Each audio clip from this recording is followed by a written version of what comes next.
and welcome to another episode of Coffee with SamPaul. Today my guest is Natalie Gardner, who is a hypnotherapist, psychotherapist and an author.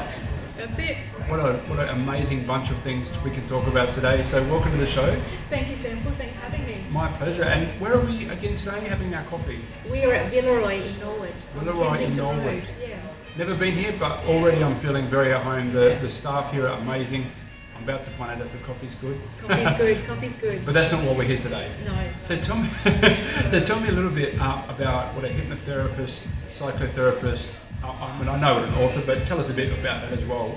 All these hats you wear. Yes. Tell me a little bit about what you do. Sure. Okay. Well, yeah, I help people be the best. Good coffee. Nice. Yeah, I help people be the best version of themselves. Awesome. How do I do that? Well, I'm a psychotherapist that brings hypnotherapy into every session. So they come and see me for the psychotherapy type of stuff, like a psychologist, like a counsellor. And so I've done lots of training. I've nearly achieved my associate degree. I've handed up my research paper to be assessed. Oh, very exciting. It's being assessed by Dr. Keeney in Ireland. Wow. And Dr. Peter George in Adelaide, in South Australia, I should say. Yep. And so, yes, then I'll have my associate degree in hypnopsychotherapy. So what that's about, I help people be the best versions of themselves. So people come to see me usually that are suffering from depression, anxiety, fears, phobias. Speaking my language right now. Yeah. Lots of reasons. Different stories. Yeah, some people just have blocks. Yep. Blocks in relationship. Why do I keep meeting the same person over and over again? Yep. They have blocks to why can't they release weight or why can't they quit smoking? What's the block? So my job's really interesting. It's so exciting because I get to facilitate them on their journey. Yep. Very cool. It's just more about the journey, just me helping them to discover things about themselves. Yep. And so, hypnotherapy comes in because now, this is where it gets really exciting. We talk about the mind. You've already got my attention. I love it. It's fascinating. Well, this is really cool because it's fundamental stuff about really who we are. It's not like made up thing. This is who we are. So our mind consists of 5% of our conscious mind, which is what we're using right now, SamPaul, to talk with. We're using our conscious mind, which is very analytical, very logical. Okay? The deeper part of our mind, which comprises of 95% of the mind, That's is crazy. the subconscious. Okay. I mean, I've heard of the two different, subconscious and conscious minds. I wasn't aware of the breakdown of 5 to 95%. That's quite fascinating. It is, isn't it? And this is where it gets exciting because the content of our lives is stored in the subconscious mind. So if you imagine from the moment we are born, we are a clean slate. Yep. And then we start being what I call programmed because we learn things from our caregivers, whether it's a mum or a dad or whatever that looks like. We learn from school, we learn from societal conditioning, the television. And what program are we going to watch on the television? I feel like we're going to get some comments on this episode. Potentially. But I love it. Yeah, and the fundamental programs that we function for the rest of our lives, they start from childhood, usually from the age of 0 to 7.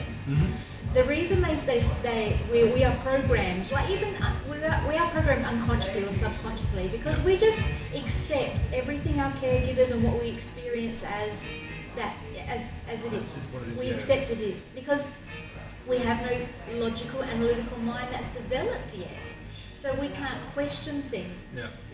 We're not analytical at that age. That's why kids are taught second and third languages when they're kids because they absorb things like a sponge.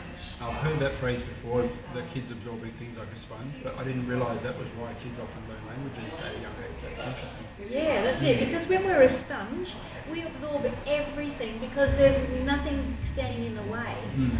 And so sometimes in life, we never have the perfect program set, if you like. And so then in life, as we get older, we see life through the lenses of those programs that have been installed from 0 to 7. I'll give you an example. Would you like it? Absolutely. Sorry, I feel like you're in my head because I'm going to ask something and then you just basically say what I'm wanting to ask, so it's like I don't really need to say anything. I just sit here and absorb it. Okay. Pardon the pun, but Osmosis. Yeah, we're connected.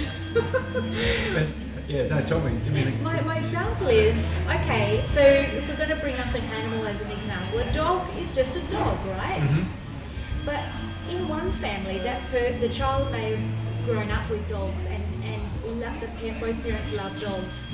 You know, dogs are the man's best friend. Yeah. They protect the home. You Yeah. know, they're gorgeous. They are. They love you no matter what.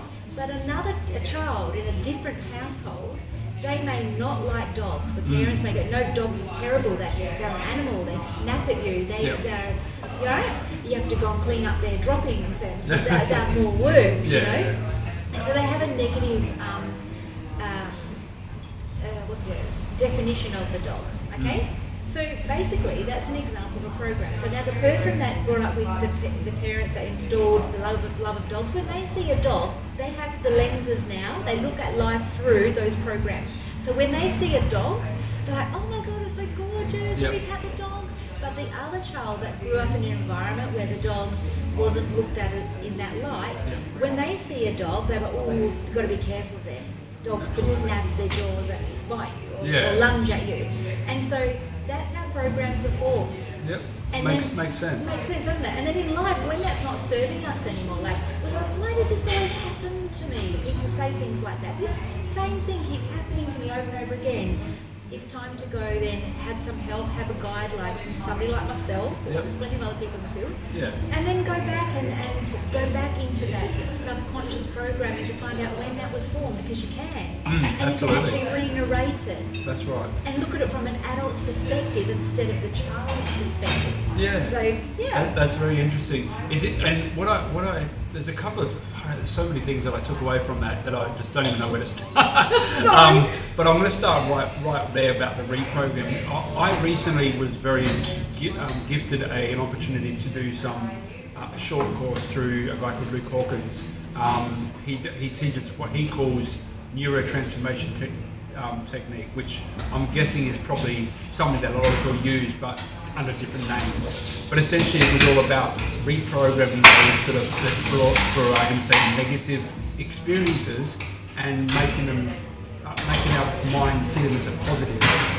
So for me personally, what I took away was there was an example where when I was a kid, my dad used to call me certain horrible names.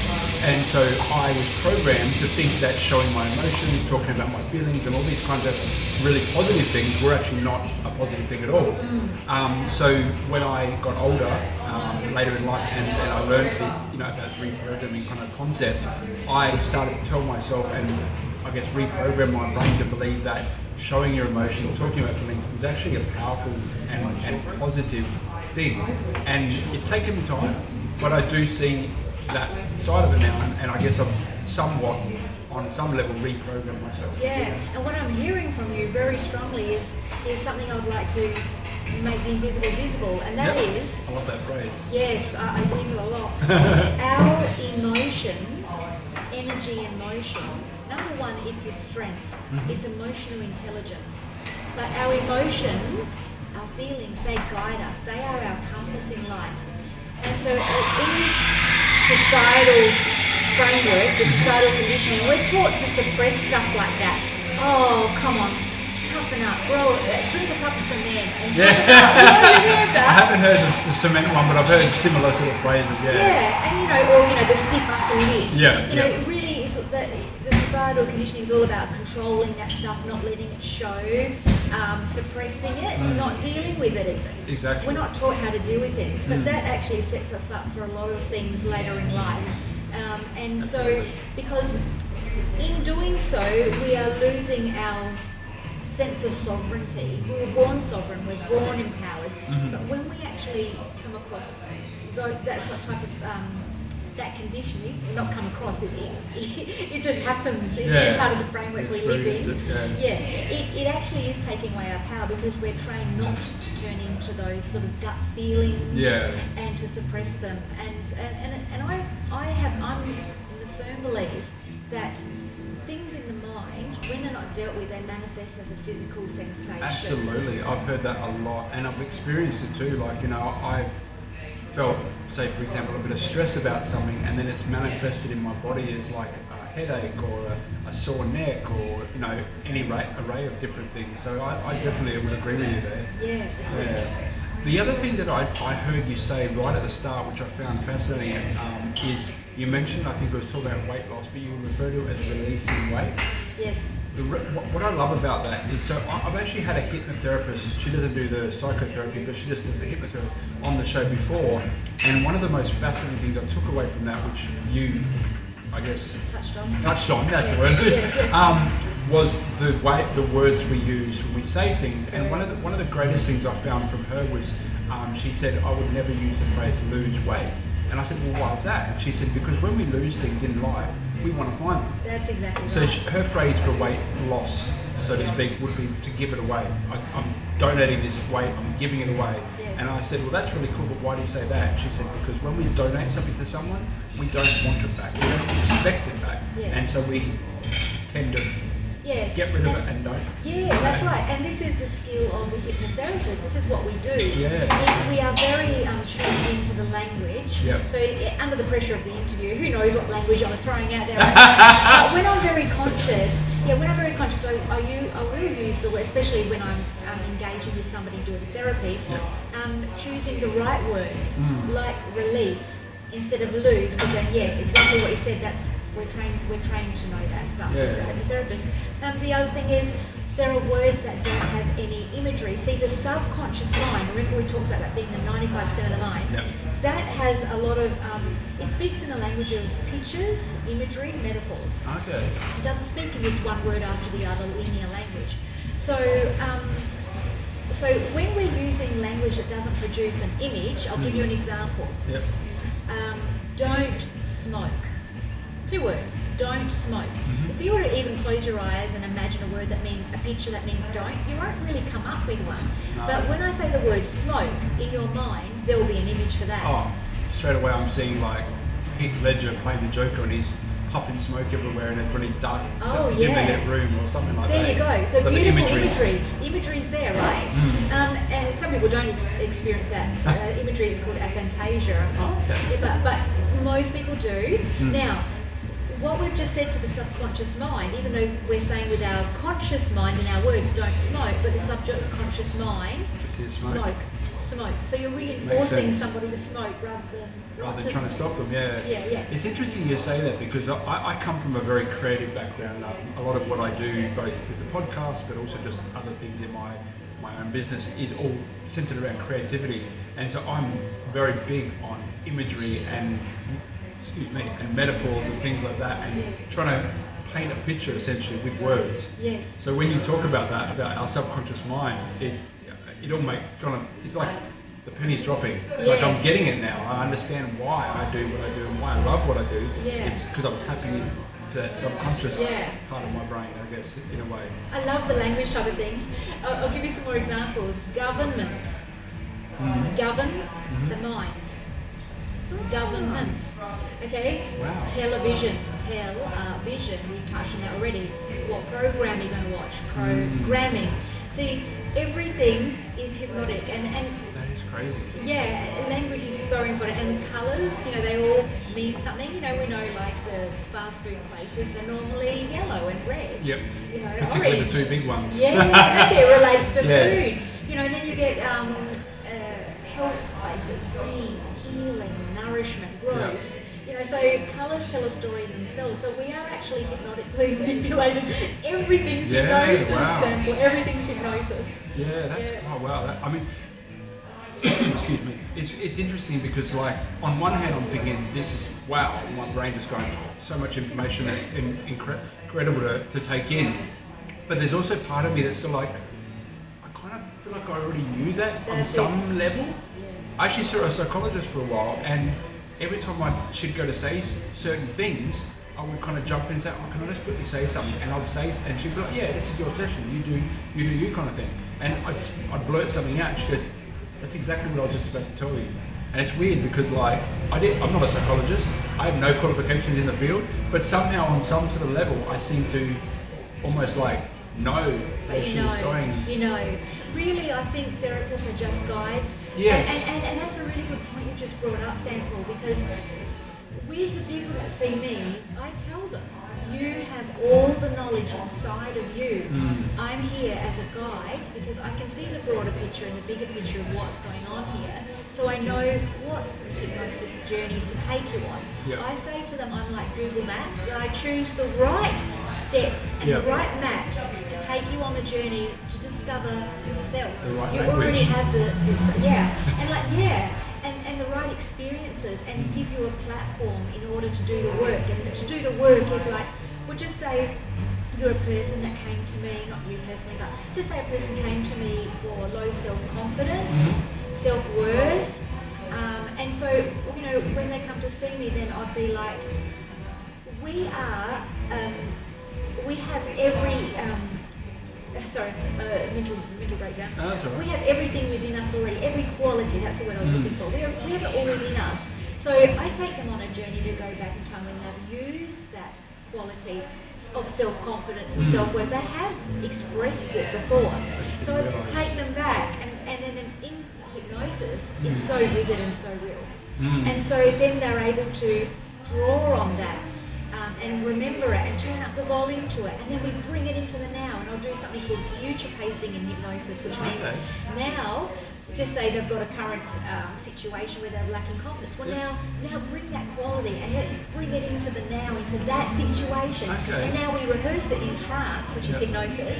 And the beautiful thing about that is because whatever we think in our mind, the mind doesn't, it treats it as it's real, it's happened right now. It doesn't know the difference. It doesn't have like a linear time like we do in life. It doesn't know that when you imagine something to actually happening in what we call real life, it doesn't know the difference. Wow. So if you would practice it in hypnosis, you've already done it. You would practice it.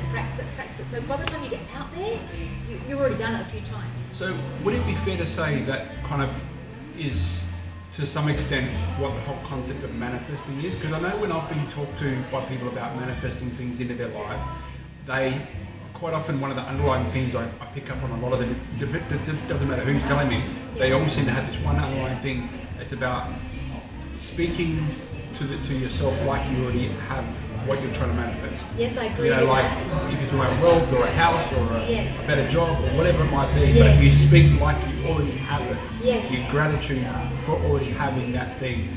So in a way, you're telling your mind, I've already got it. Yeah, that's right. You're acting as if. We call it acting as if. Well, I do anyway.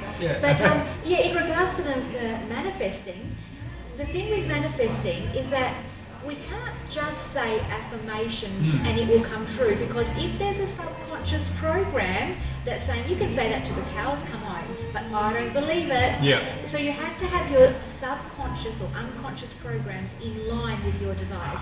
So it's about doing the work, it's about getting the subconscious programs in alignment with your desires, then it will manifest. You know, we are a product of yesterday until we work on those subconscious programs. If you can imagine it, well then it's there for you, you can have it, you know. And when people, they sit in a place of lack, feeling like the victim, and they say, oh, but they have it, why don't I have it? They have to switch the narrative around there too, because really other people are an example to them that they can have it. They're living proof and you can have it too. Yeah, absolutely. So rather than feeling jealous about it, they kind of need to change their thought process in a sense, because, correct me if I'm wrong, but by saying, oh, why don't I have that, why have they got it and I don't have it, you're basically saying to the universe, well, you don't want it, because you're saying I don't have it. You know, because I remember this girl that I've recently started seeing, she once said to me something really cool. She said, whenever you get paid by a job, transfer $5, $10, whatever amount you think, in a separate account and call that paying yourself.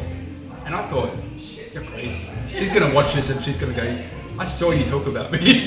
But in my mind, at first I thought, you're crazy. But you know what? As soon as I started to do that, even though it was only a minor amount, you know, compared to what I was being paid, it was like training myself to say, you deserve to get paid for that job. Yes, okay, my business is being paid for it, but I get it, I'm taking a little wage for myself. You're taking action. Exactly. And you have intention. Yeah. And you're driving it now. You're aware. Yeah, and I swear to God, without... maybe, or the universe, whatever one believes, but I have seen an abundance grow in a 1 month period, just that one little action difference to what I was doing before. I was getting the job, I was getting paid, and I still felt like I never had any money. But now I feel like there's an abundance there for me, ready to go whenever I need it. Because the program was, do you know what? Whatever it was before, I deserve this. So Exactly. in that thought, you changed the energy around it, and you unblocked the block, and now it's flowing, and you did that yourself. Sort of. She guided me a little bit, but I guess I We did all the have action. guides. We all have guides. You know, I don't know if this relates at all, but as well. But I was doing a regular DJ gig recently, and the first night I did it, a guy came up and gave me $10 because he wanted to buy me a drink, and I said, look, I don't drink. I've just had a soft drink, so I'm pretty good. So he gave me $10 and said, I want you to have this because you're doing a really good job, and I can't buy you a drink, so here, have $10. Ever since then, I've just stuck it in my phone cover. It hasn't gone anywhere, hasn't been spent, but it's just been there. And now I can almost feel like it's a lucky note because it's also kind of seems to correlate with all this change in thinking. Yeah, and it was given to you. It was given to you with the energy of gratitude and appreciation. Absolutely. So that money, that note, it's not the note itself, because money is just an exchange of gratitude. Absolutely. That's all it is. Yeah. And you know, all the other stuff comes from program. Money is the root of all evil. Well, that's a lie. It's not the root of all evil. Greed. It is. And these are all these are all. Not qualities, but you know, these are all parts of us that people can stick onto money. But really, if we strip all that away, it just is an exchange of gratitude, and the energy around that makes it feel lucky. You know, it's got good energy. So I don't want to spend it now because I feel like it is lucky, just sitting there, just doing its thing, you know. But gosh, time's getting away. But I really want to touch on your authoring. Tell me more about that. Thank you for asking. Oh no, absolutely. I have to know. Oh right, okay. I'm happy to share it. I'm pretty excited. So I never intended to write a book. Never wanted to be an author. I didn't have any aspirations to be an author, but I was told by Spirit to write a book. Okay. So now. So you're speaking to someone who totally subscribes to that notion. Right. Some people watching might not, but I do. So you're in good company. Yeah, because it became for those of you that are into the woo-woo stuff, it became automatic writing. Now this was all news to me. I wasn't on that trajectory at all. I'm just a normal everyday person, but I had some life experiences that this all unfolded for me in a really mysterious way.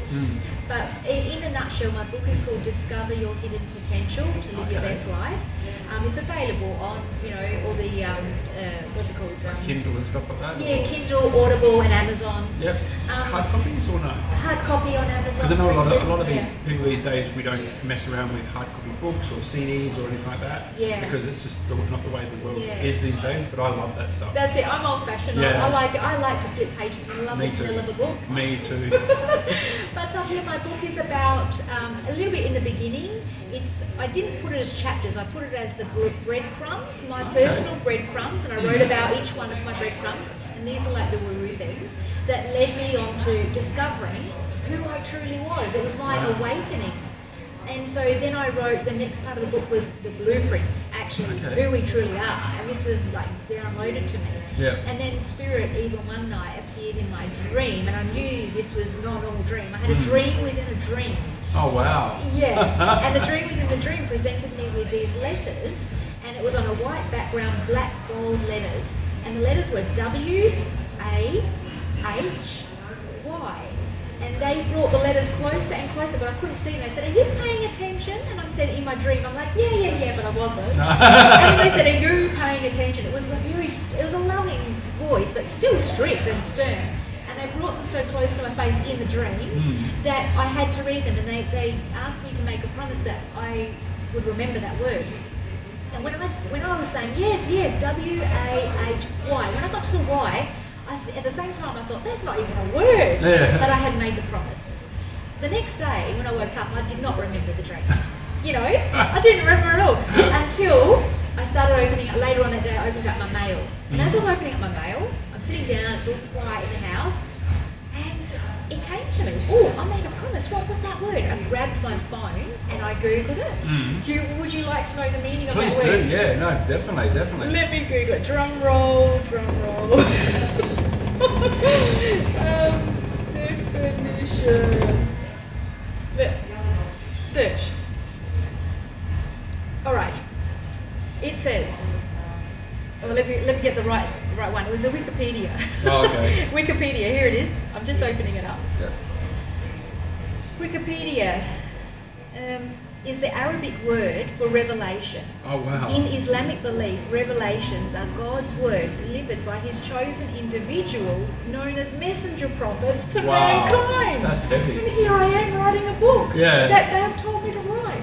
And I thought, wow, you can't make this stuff up. No, that's crazy. And I was so humbled by that. Like, obviously, I wrote it in the book, you know, as one of the breadcrumbs that led me to the blueprints, but I hung my head and I cried. I sobbed because that felt so humbling. Like me, like we're all special. You know, we're all special. But that just felt like I was undeserving of that. Like, but I understand. Like, just from you give a smile to somebody could literally save their life. We don't have to write a book to be special. Just by being here, having this existence. Yeah. Having this moment together now is now a memory in my, not just my memory, but it's in my black box of memories of my soul, of the whole existence throughout time. Wow. It's every interaction we have with people is so important and so special. Absolutely. And so the book is about that. It's about who you truly are. Because I talk about the heart. The heart's not just a pump that pumps blood through the body. It holds memories. You know, we are a transmitter and receiver of information. So it talks about stuff like that, and I leave a lot of breadcrumbs to my readers. Go and look up Greg Braden, go and look up Bruce Lipton, go and look up Dr. Joe Dispenza. You know, go and read into all these things, because you'll find some other gold nuggets along the way, and you'll go on your own unique journey. That's so cool. And so that's available like wherever you get audiobooks and audibles and it's online. all that stuff. So actually got recommended a book recently. I can't quite remember the name of the title right off the top of my head, but essentially it's all about our shortening attention span over the last 10, 20 years or whatever. And I often joke to people that I've got this book about our shrinking attention span, but I just haven't had the patience to read it yet.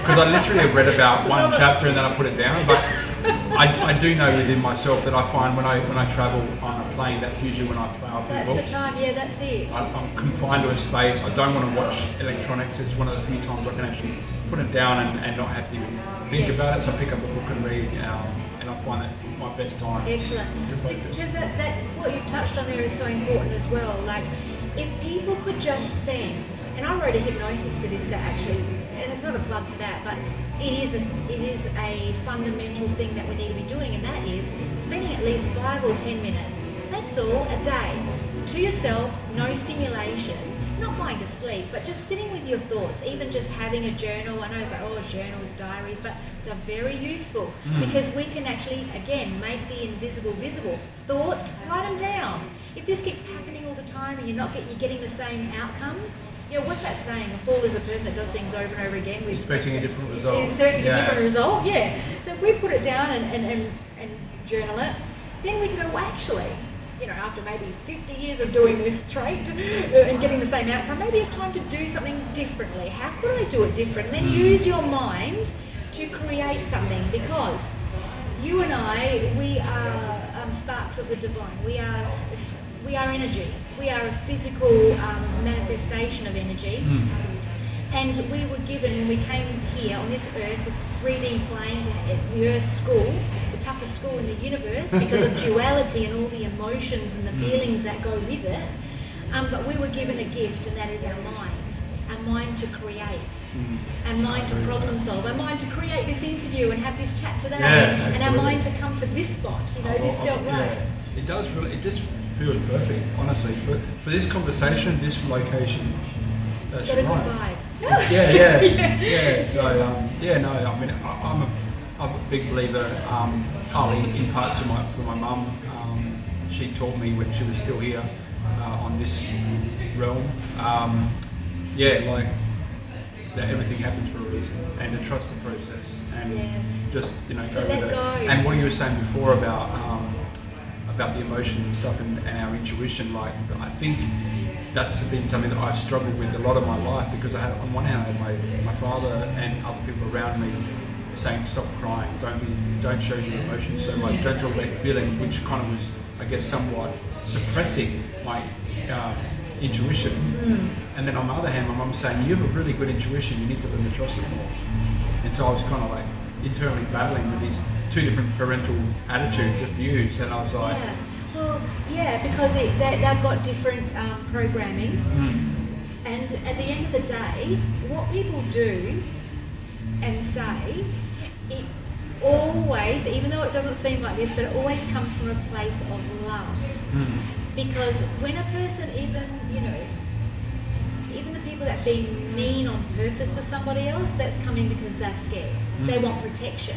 Because it always boils down to love is the bottom line for it. It comes from a place of love. So, with your dad doing things like that, he wanted to protect you from the harsh world. So that was his way and understanding of toughening up. Yeah. So he loved you. He was loving you and raising you. Without realizing himself in a way. That's it, because he was taught that as well. That was the lesson. But he wasn't trying to hurt you. He was trying to love you. And he was doing it the best he could. Because he probably thought if I acted like that in public around other people, that I'd probably get teased and picked on and bullied, which I did anyway, but for different reasons. But that actually makes a lot of sense. Yeah, so it's always positive. It's never negative. Yeah.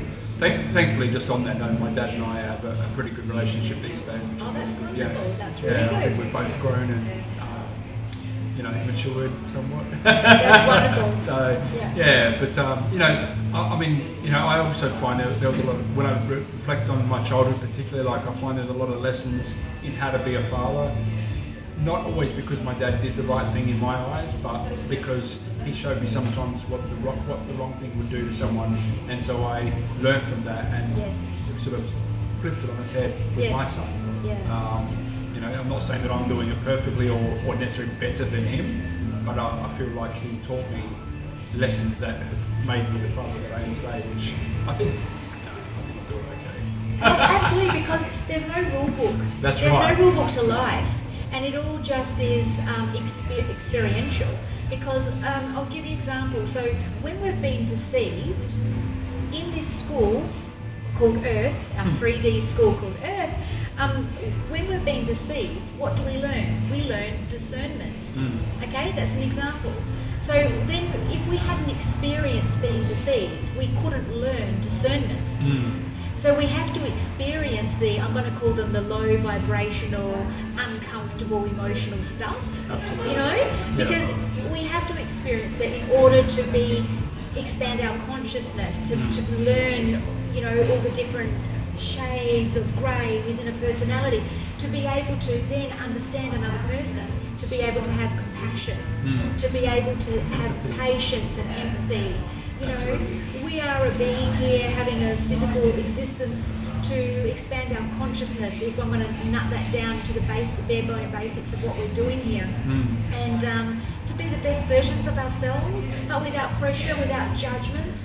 We just being is enough.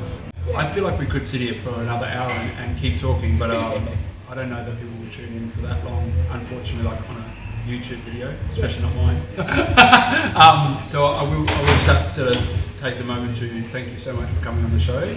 Thank you for sharing such an array of interesting and very important information that I think hopefully it will reach some people that need to hear it, need to listen to it. Thank you, Sam. Thank you for having me. You didn't even drink coffee almost. That's all right. I always have coffees cold anyway. I do. We always turn into iced coffees. They always have good intention. Yeah. Nothing wrong with iced coffee, that's for sure. Thank you for doing your podcast and doing what you do. Oh, no problem at all. I appreciate you coming on. Thank you. No worries. My pleasure.